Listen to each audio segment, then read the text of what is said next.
that this is being recorded. And I do have your call to order documented, and it will be available on the Evergreen, Indiana YouTube channel. The meeting minutes are a required component from the bylaws. So I'm not sure what has constituted them in the past or where they might be. I don't know if anybody has any insight into that, or if we just want to discuss it maybe at the executive committee meeting. Why don't we just discuss it in the executive committee? Okay. All that to say, this meeting right now is being recorded for 2022. So as I mentioned, Jake Spear is here, and he is going to kick off the State of Evergreen, Indiana report. Okay, thank you, Ruth. Welcome, and thank you for being here today. It's been a really eventful year with staffing changes at ISL, the introduction of the Indiana Digital Library. I know that was in 2022, but a lot of work was involved in 2021. The addition, of course, of Porter County to the Evergreen is by far the largest library that we've added to the Evergreen. But overall, Evergreen, Indiana is strong and growing. And I want to acknowledge on this slide some of the people that have contributed to the success in 2021. So you have Bob and Jeremy and Stephanie and Keith, who has moved on, and also Lynn, who has moved on. And you'll note that Jeremy Murray is now our MIS supervisor. He's replaced Lynn. And we are working to determine how we're going to shake up the staff a little bit and hire new people for the Evergreen, Indiana team. And we should have some announcements very soon about that, but we are actively working on that. Ruth has some updates that she's going to go over as far as the annual report, and I'll turn it back over to Ruth. But thank you everyone for being here today.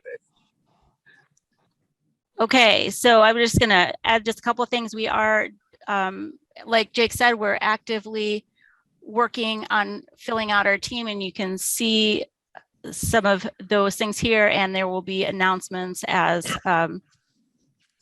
we can announce them. So I'm going to start off with the finances. You can see I tried to combine these a little bit into fewer slides than previously. So this is for last year's budget. We do go on a calendar year budget cycle.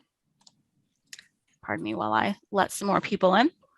And you can see that we had budgeted $388-ish and expended just over $280-ish thousand, not dollars, which worked out pretty good, because then we found ourselves needing to spend some money pretty fast at the beginning of the year. I thought that it was going to be a lot of sticker shock as I was going through preparing for where we're at right now. And I was pleasantly surprised to see that that is not the case. So this is the 2022 budget and expenditures, where we stood as of the first part of April, so the end of quarter one. And we were right on pace to be right in line with our budget, despite the fact that we had been writing some pretty significant checks for support and things during the staff transitional phase. So I'm very, very pleased with the health of our finances for the consortium right now. We do anticipate, as we scale as a consortium, of course, there are more needs to provide support, and the different projects that have been identified through committee work and you investigating vendors that perhaps you want to do business with, and we can get discounts consortially. So this is a very healthy place to be right now. But of course, every budget always requires being analyzed and making sure that it's in line with where we want to go in the future. So yay us right now, and I'm excited about where we can go tomorrow in terms of that. I'm going to go right into the committee highlights. Of course, we have our main governance committee, which is the executive committee, and then at least 3 subcommittees, patron services, cataloging, and eContent. And just a little synopsis of how we met this year. COVID has been a drag, and we haven't been able to meet with one another in person very much. But on the flip side of that, it also allows people who don't have as much flexibility in their transportation to participate in the governance for the consortium. So while it's very nice to see one another in person and hang out, it's also been very good in terms of accessibility for the committee members to be able to participate virtually more than we had in the past. Just a rundown of who is on the committee currently for the executive committee. I have little stars on the people who will be cycling off, but I think that I've perhaps missed a person here. There is definitely a C person that is missing here. My apologies to them. And then currently we have only 2 non-voting members, ex officio members of the executive committee. There actually is room for some others according to the bylaws to represent different types of libraries. And I'm going to spend some time investigating if there's a will for any of those organizations that are mentioned in our bylaws to participate at all.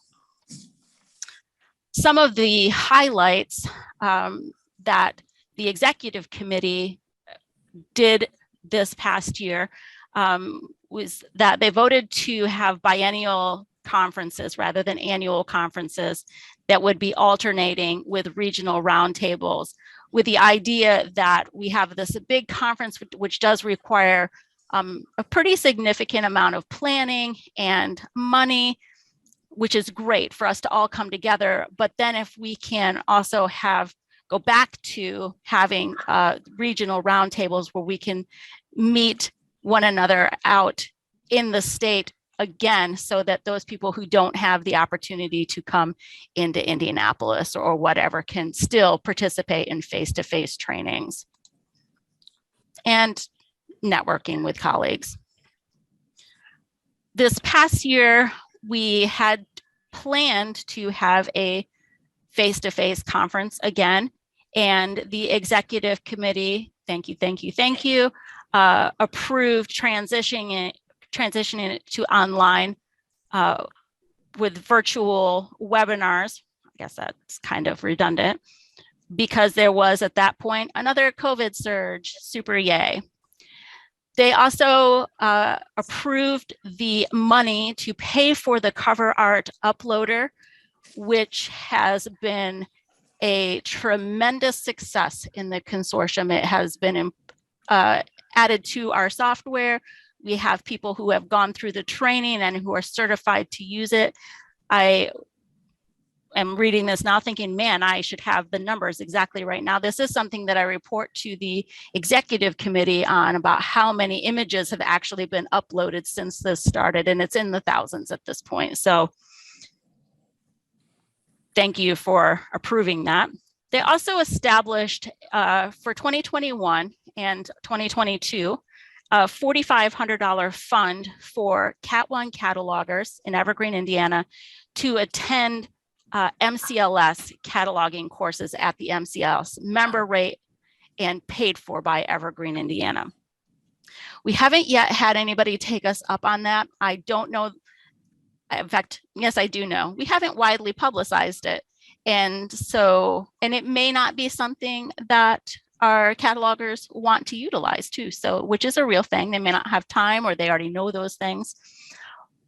But this was a great way to support continuing education for staff members in the consortium who we hold to a pretty high standard in terms of their competence. So they also approved the annual recertification for anybody holding a local administration permission.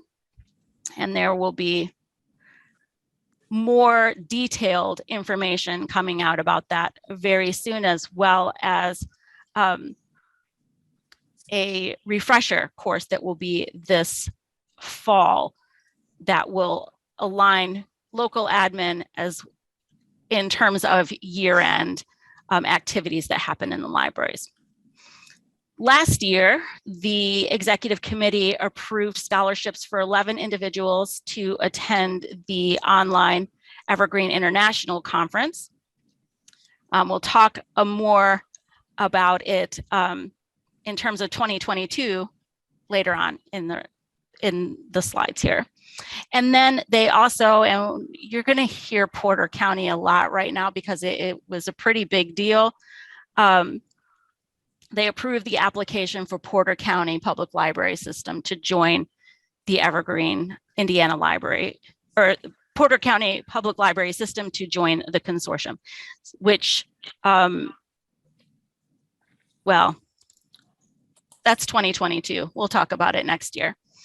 The cataloging committee has been always working diligently to keep our shared bibliographic database up to scratch, and I'm just constantly amazed at the detailed and collaborative work that they do. I know that sometimes collaborating can be exhausting, just because, especially if you are a highly competent person and you do a highly detailed job, you take very seriously the work that you do, and then having opinions here, there, and other places about either how you're doing or how it should be done takes a lot to take that in. And I am just really proud of our cataloging community on how they work together to make our catalog good. And it is good, by the way. I know that there are things that aren't great about it, but it is really good for a library catalog. Some of the things that they did, they voted on the addition of new terms to our local thesaurus. Part of this was in response to the slowness of the Library of Congress to change offensive cultural subject headings. And part of it was also to improve discovery of certain types of things that our local libraries, local to Indiana, use often. Things like Library of Things and Christmas stories was another term that we voted on. There were also some encoding level changes at OCLC that it sounds kind of, it doesn't sound like it would be a big deal, except for when you are talking about, first of all, a shared catalog, and then about shared standards in cataloging. Having people to do the research and come back with educated suggestions for this was very important. So, and the cataloging committee did that work. There have also been updates to the cataloging training manual and the procedures guide. That's going to be ongoing forever and ever. And then also they did the work of establishing a policy for the use of the cover art uploader and a million other things. That's another thing that I will say too, as I go into patron services, because you're going to see this list from patron services of what they did, and it looks short. But having been in these meetings and knowing the implications of all of the policies that relate to circulation, which relate to people, which relate to personal identifying information and accessibility, even though the list of things that I highlighted here is small. So much work and thought went into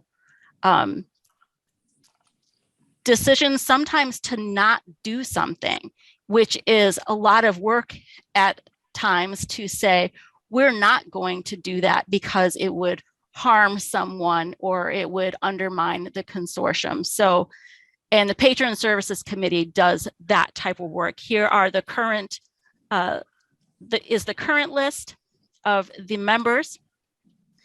One of these kind of little detail things is they updated the lost item notification letter because it was confusing. We send out a centralized notification, and not all of our patrons know how centralized certain aspects of their library experience are. And so we took out some wording, and they took out some wording and voted on something to recommend to the executive committee, which is the other thing that they do, is they make recommendations on how to make that a more useful communication with patrons. We also added a new circulation modifier for binge boxes and refined some circulation modifiers in some other cases. And then, of course, more updates to the procedures guide and the beginnings of updates to the training manual as well. And then we have our eContent committee, and I think that they did more work than they were anticipating this past year with the launch of the Indiana Digital Library. So I have back here Matthew Stevenson is the EIDC liaison, and I do want to, I know he's in here, give him a shout out for his flexibility in attitude during this transition and all of those things. He has been a go-to person for the EIDC for a really long time. And all of a sudden, now we're doing this statewide consortium. It wasn't all of a sudden, but it was kind of pretty sudden. And was still a reliable and encouraging person in that respect.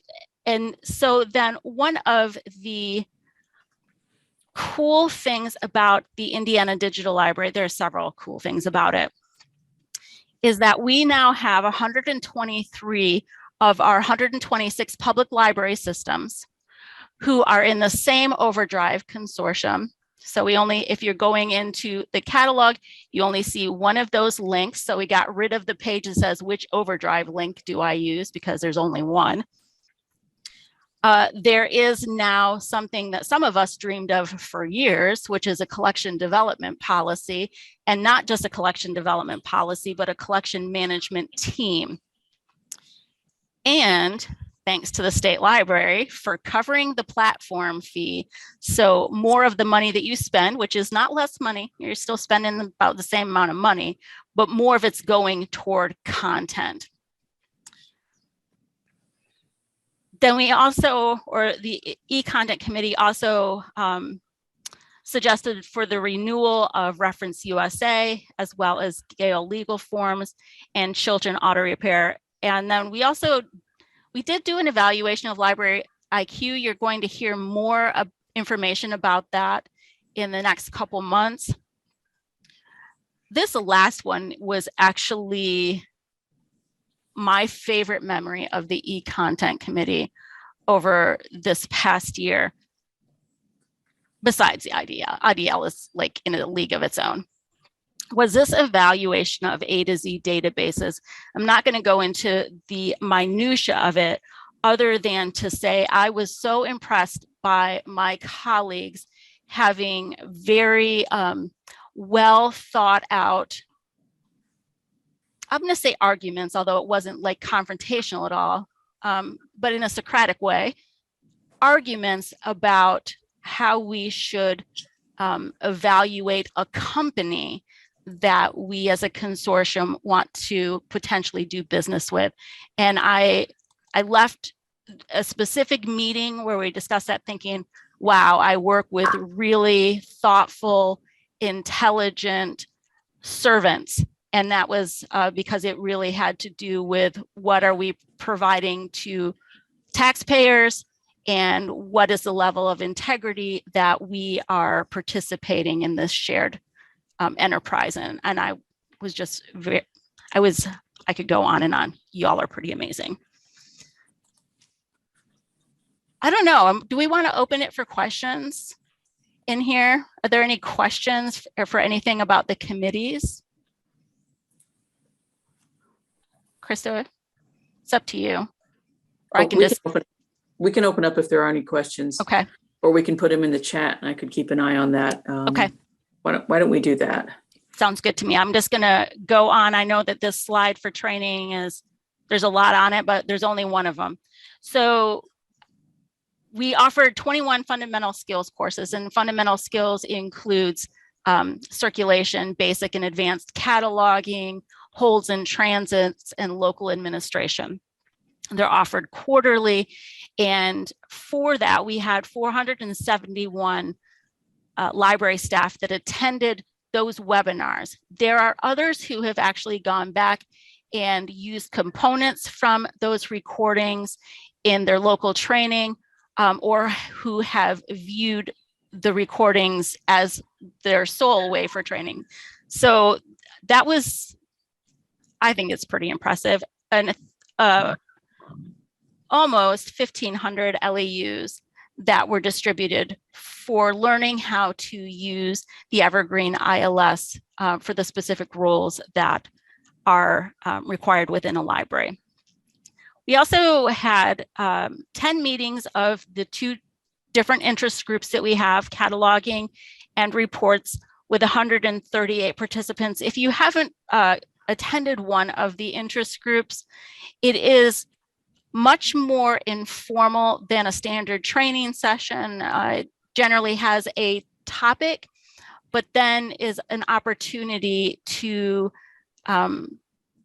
just talk about what's going on, whether it be in terms of cataloging or reports. And so it's never longer than an hour, and everybody has the opportunity to talk if they want to, or listen in, or ask for guidance on a specific topic, not just from me or whoever's leading it, but also from their colleagues. We also had some cool little micro trainings in the cataloging interest group from Emma Ritchie at Eckert. And we talked about conjoined items. Thanks, Anita Brown. We'll always be talking about conjoined items because of you, and that's a good thing. So in terms of new member training and support, we had both Rushville and Sheridan launched last year, and we had on-site training for both of those libraries to get their staff ready to go live with Evergreen, Indiana. They did a great job. It was fun and anxiety producing at the same time. So if you love adrenaline rushes, I encourage you to be part of an Evergreen, Indiana launch, or be part of it. Even if you don't like adrenaline rushes, then just drink more water. So the conference sessions, I mentioned that the executive committee actually voted to convert it to a virtual setting. We had 5 of the sessions that had been scheduled were rescheduled as webinars in 2021. 3 others actually happened in 2022. So there were 8 in total. Of the 2021, there were 124 individuals who attended. And then there were also 2 Evergreen International virtual sessions, again, webinars, with 278 participants there, keeping in mind that that is open to not just, obviously, Evergreen, Indiana attendance or attendees. So those were 278 people from around the world who attended those. And those sessions had to do with getting involved in the Evergreen community in terms of the development committee or community, as well as then new features presentation that I did with Andrea Bunce-Nyman from Equinox. But then we had the additional training, and this kind of blew my mind as it was happening. We had the new features workshop and the new cataloging features workshop, and there were 521 live attendees for those webinars. There have been literally hundreds more who have gone back, could have been the same people, but who went back to view those recordings. But 521 people registered and showed up for those trainings. Then we also had very good attendance for the cover art uploader feature launch, the live attendees, 71 for that, and then also 70 for the OPAC carousels training. Both of those with a skew towards the cover art uploader have also had several, well, over 100 people who have gone back to watch those recordings either for the first time or have gone back to revisit it. I've mentioned already that we had 3 new members. I did include Porter County in here because we started the process of them actually coming into Evergreen, Indiana in 2021, and it took up a large, it took up a lot, I would say that. Rushville went live in January of 2021, and this was actually reported in last year's report, but I want to highlight it again. This was a very fast turnaround for a library to come on, and they did just a really great job. And I think it's worth a shout out to Nikki Kirchhoff. If you've never met her, she was at Shelbyville Schools previously, and she came in, this was her first gig as a public library director, and throw on top of that, migrating to a new ILS, and it was pretty phenomenal, in my opinion. And then we also then have Kim Riley from Sheridan, who led the cataloging effort to catalog in their entire collection. And it's one of the cool things about Sheridan also was that they had a long-serving library director, very cool, who was also not somebody that loved weeding the collection. So when Kim came into this, there was this massive opportunity to get their collection up to date in terms of what you would do in terms of a catalog or a collection development policy, and then to catalog it into Evergreen, Indiana, and they just did an amazing job, and just super positive staff. They were just really great. And then there was Porter County, and it was a lot. I don't want to take up too much time with that. If you ever want to talk about all the intricacies of that large library system migration, I would love to, but you'll probably fall asleep because I'll just go on ad nauseum. So I'm going to go on and not talk about it right now, but if you ever want to, let me know. Next update on development. So in 2021, we did upgrade to Evergreen 3.7. There were a lot of new interfaces in it using what we call Angular. I'm going to go too far into that either. And in some cases, there was a lot of great new functionality. It is much more of a modern ILS for people who are just coming in to evaluate it, having not had experience with Evergreen previously. I think it's especially our catalogers do know that there are some idiosyncrasies in some of the new interfaces, and I'm thankful to all of those who have both weighed in on those idiosyncrasies, workarounds, but also suggestions for the future. We got several suggestions in the development survey that closed just recently. I don't remember the exact date. I think it was the 18th. And I'm excited to see how they align with the way that the Evergreen community is also thinking. And I anticipate there being some really good development as far as that goes. There was a question about going back and talking about the Porter County Aspen discovery level. Yes, I will go back and talk about that in just a second. And then I also mentioned the cover art uploader. Carousels had been launched previously, but not in a fully functional form. And so with 3.7, we were able to actually provide training for a much better feature than there had been, and I think it was 3.5. And so that was an exciting thing. And you can see if you go now to your OPACs or even the consortium level OPAC, that there are carousels there. We've had several libraries that have also added custom carousels on their own to their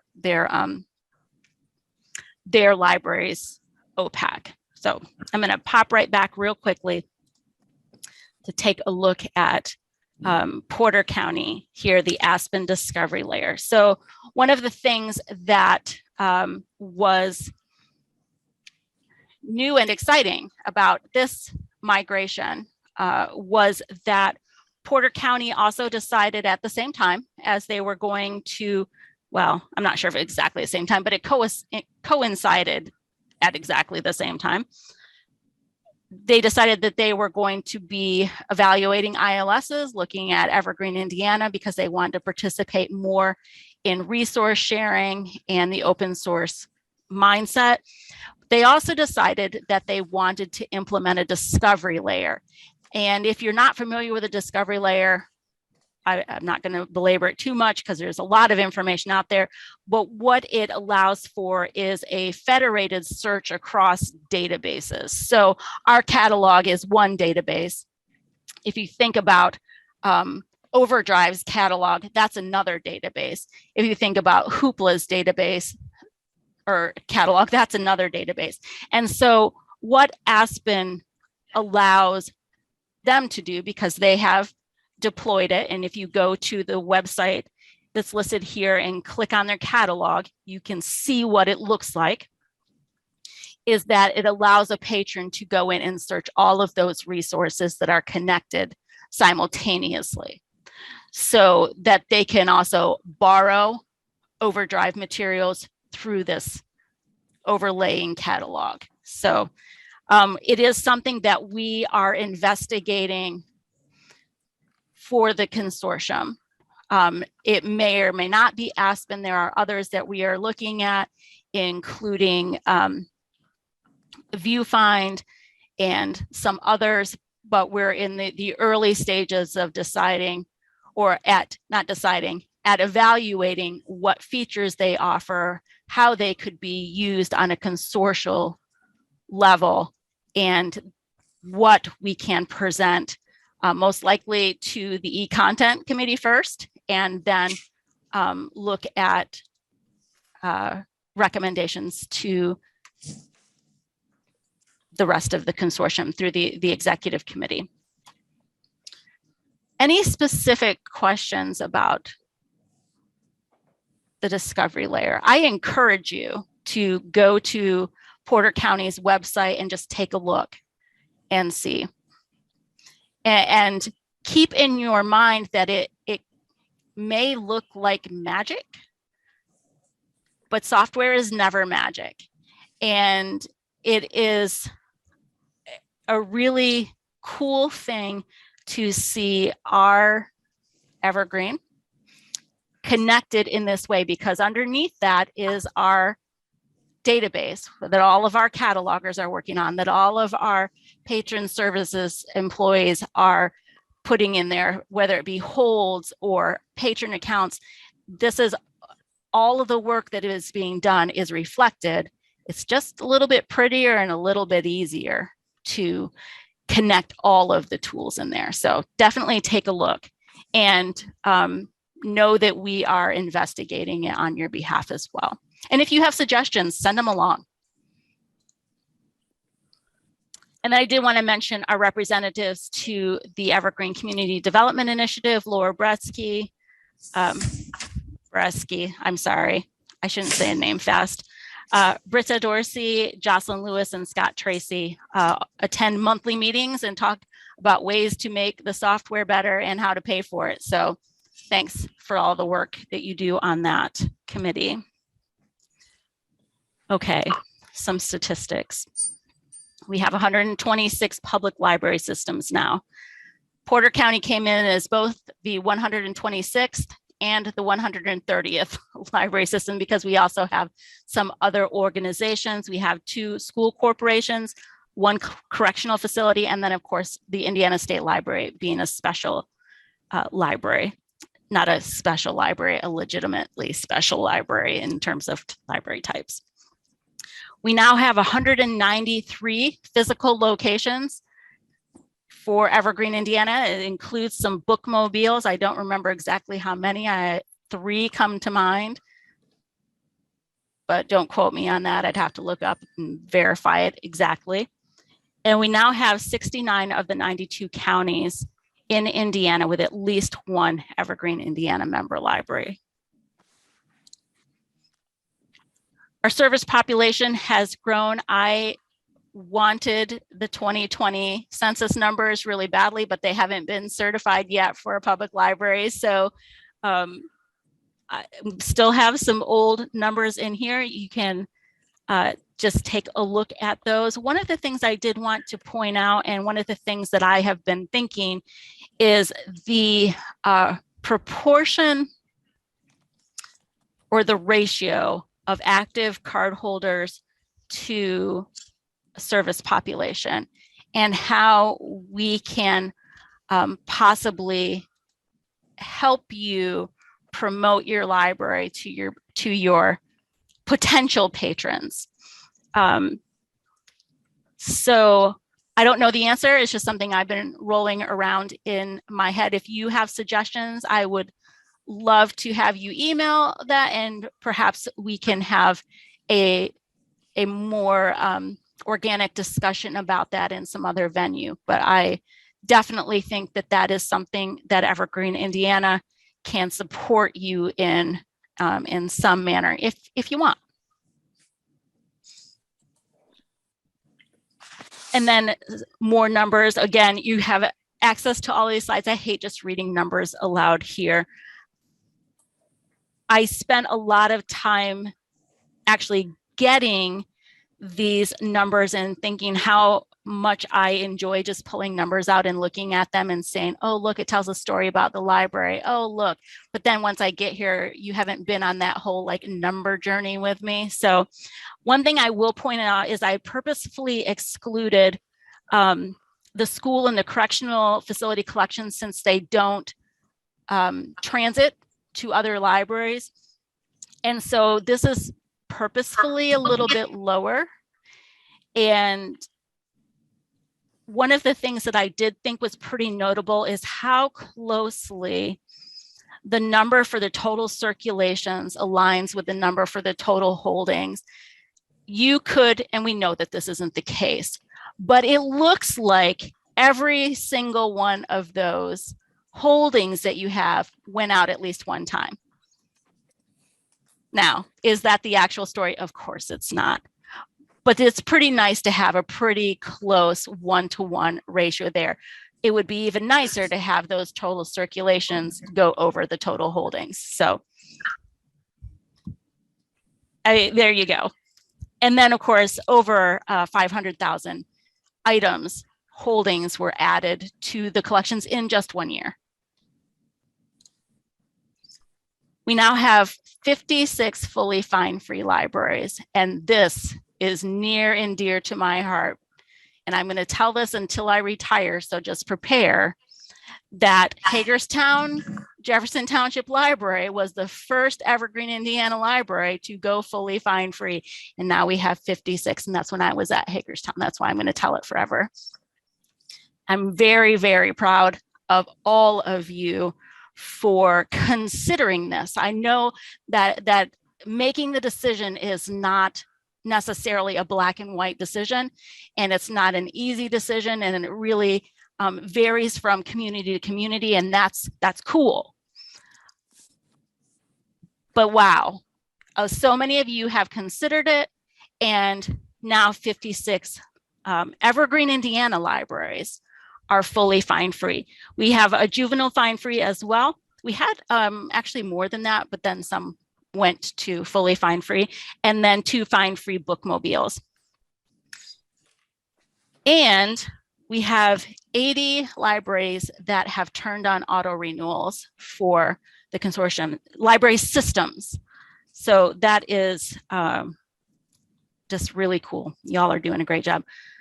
Okay, so these next 2 slides, I don't know why. I always think that they're the only reason that people show up to this meeting, but I could be wrong. They have to do with resource sharing, and it's the leaderboard. Who has sent out the most transit? This is the top 15, and you can see how many they have sent out. It is very impressive, and I know what you're thinking that, well, I don't know exactly what you're thinking, but it seems pretty unfair for the smaller libraries, right? Because in some cases, 50,000 might be your collection. So the next slide is your transits per capita. So great job to all of you. Neither one of these slides is better than the other, but it is important to note, first of all, there are libraries, and I'm going to pop back here. If you're on this list, you have been working hard. If you think about how many transits this represents on a weekly basis, even on a daily basis, that are being pulled, processed, sent through InfoExpress, processed again when they arrive somewhere, that's a lot of stuff that's moving around. And then you think about these other libraries, and I'm going to pick on Barton Reese and Boswell here. Smaller collections, smaller staff. And so they have essentially, for every person that lives within their service population area, sent 2 books out to another library. It's important to keep in mind that these are transits that did not go within a system. So Krista, for your library, this is nothing that went between branches. This is stuff that went to another Evergreen, Indiana library system. There was other movement of materials. So this is the smallest number of materials. I could add stuff on top of it. Great job to all of you. I have a full list of these stats I didn't put on here. Of course, I just took the leaders. If you're curious about where your library fell in it, email me. I'll send it to you. If it's a stat I have, so you might as well have it, right? Any comments, questions? I see a number 7 for us, woohoo, from Stephanie. Let me pop back. Newcastle, yes.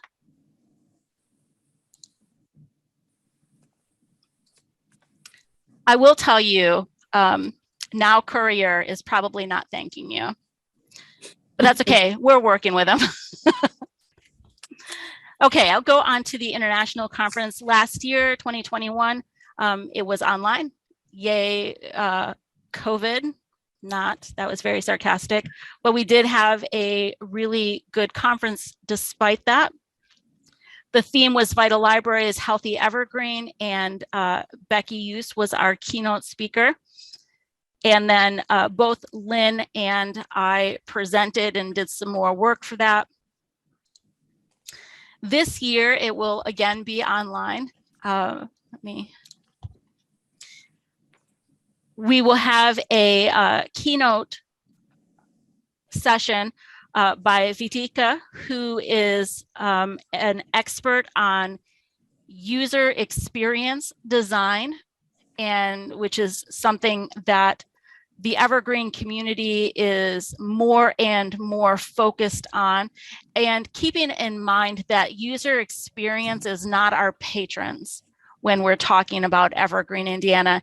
It is you. You are the user, and it is your experience that for using the software that we're concerned about, making your work experience with the software better. I mean, we want it to be good for patrons too, but that's kind of on you to make your users' experience better. It is on the Evergreen community to make your experience better. We'll be using Hopin again as the platform, and there have been 8 Evergreen Indiana scholarships awarded. All of those scholarship recipients have received notification and have been registered, and I'm excited for them to be able to participate. The ECDI, the Evergreen Community Development Initiative, is a sponsor again.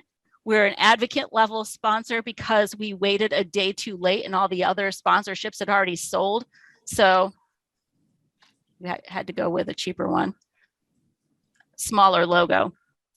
And then I will be presenting again with Andrea on this round of new features in Evergreen 3.8 and 3.9, which you all haven't seen yet. So if you get the opportunity either to attend or watch the recording for that, it will be a leg up on people who haven't seen those features yet.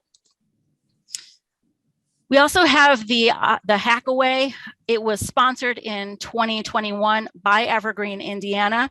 It was, again, online. This is normally a face-to-face meeting of the main developers for the software. And it has been good to be able to meet virtually as opposed to not meeting at all. But we definitely feel some things are lacking in the collaborative environment when you're talking about problem solving for building the Evergreen ILS.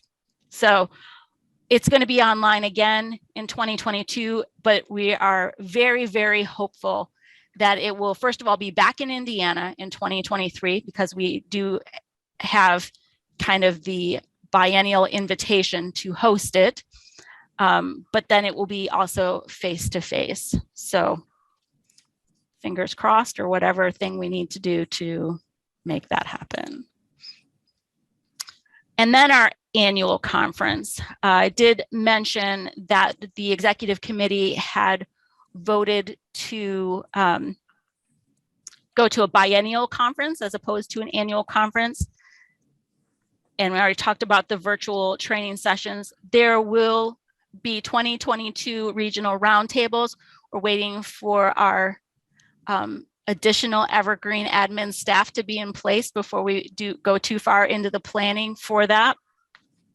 But there will be some information coming out the end of June, the beginning of July, in terms of who might be willing to host in different regions of the state and what topics we want to address during those regional roundtables. So stay tuned for that. And then we will be starting the planning process for the 2023 Evergreen Indiana Conference, which will, first of all, hopefully be face-to-face. And that's it. We'll just say first of all. And I do want to say that we do have right now a standing conference planning commission that I'll be, letting them know that we're going to start planning some more stuff again. And if you are interested in that, let me know if you would like to participate in that as well. Okay, Krista, I'm going to click this and we're on to new business. Do you want me to just keep on going? I was going to say, unless anyone has any new business. That's all we have is the slate of officers. Yeah. Okay. Okay, just a reminder for all of this, every Evergreen Indiana member library is a council member with its library director voting on the behalf of its library. And I know that there are some people here who are representing your library, but are not the director, and that's very cool. You still help constitute the quorum, but when it comes to the vote for elections, that will be cast by your library director. A paper ballot is going to be mailed by the end of business on Thursday, May 26th. We are late this year because of having to reschedule. And so that's, we'll have to have some discussion on the executive committee about pushing this back, because normally new members come in June, but this balloting period will not end until after that would happen. So, and that is based on the bylaw requirements to have at least 30 days to allow for council members to vote and submit their ballots. And then the ballots will need to be returned by scan. They can be scanned in or by mail by June the 30th. The slate of candidates is as presented here. And thank you to everyone who nominated themselves or accepted the nomination that somebody else made on their behalf. This is what will be going out. There will be 4 open spots on the executive committee, and there will be 4 open spots on the Patron Services Committee. And then the Cataloging Committee is one that has a flexible number of spots on it anyway, based on who is interested in serving on it and how big it has gotten. Right now, there is plenty of room. So all of that will be outlined on the ballot as well, how many to vote for. But prior to that, there does need to be an approval of the slate. And I'm not sure if that needs to be by the council or if that needs to be by the executive committee.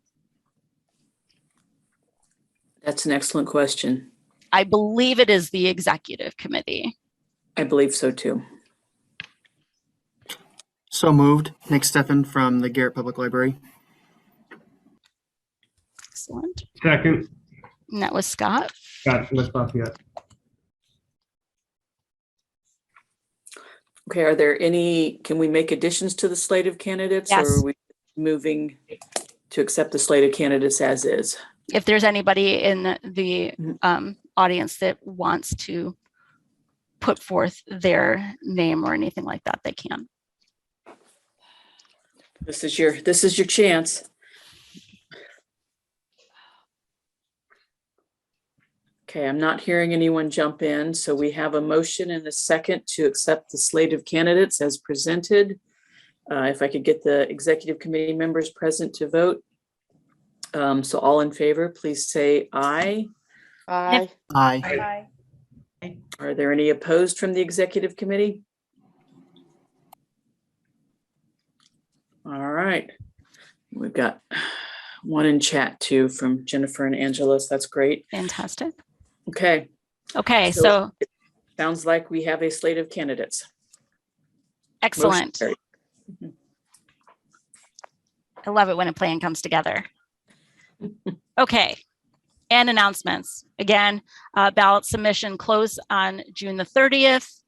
The executive committee will meet at the Shelbyville Public Library on June the 14th. Anybody is welcome to attend that. It will also be broadcast via Zoom if you want to watch from home or library. And then just a reminder that there will be server operating system upgrades this weekend. I did just get a communication from Overdrive about words that I can't remember, about temporary rule checking for patrons. And so I'm going to reply to that as soon as I get off this. So there may be a way to still allow your patrons to use Overdrive. So I'll have an email out to you as soon as I know more information about whether or not that's possible for all of our Overdrive consortium members. That's it. All right. If there's nothing else, then I think we can adjourn this meeting. And hearing nothing else, I'm going to just say this meeting is adjourned. Cool. What is the price structure for next year? We will be voting on those things at the next executive committee in terms of the tier structure.